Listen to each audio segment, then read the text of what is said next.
I recently had a conversation with a college sophomore who had read my book and was interviewing me for one of the campus newspapers.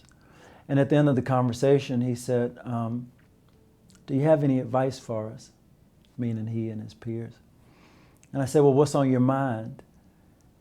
And he said, well, a lot of us are wondering whether we can be all of who we are and still be successful.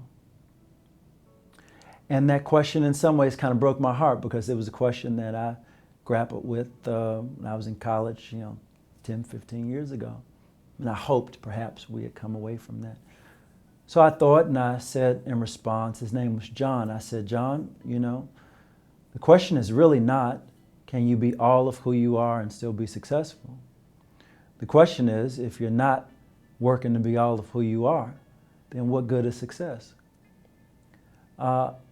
If there is any measure of success for this book and the work that I'm trying to do in my life and the example that I'm trying to make with my life, it is that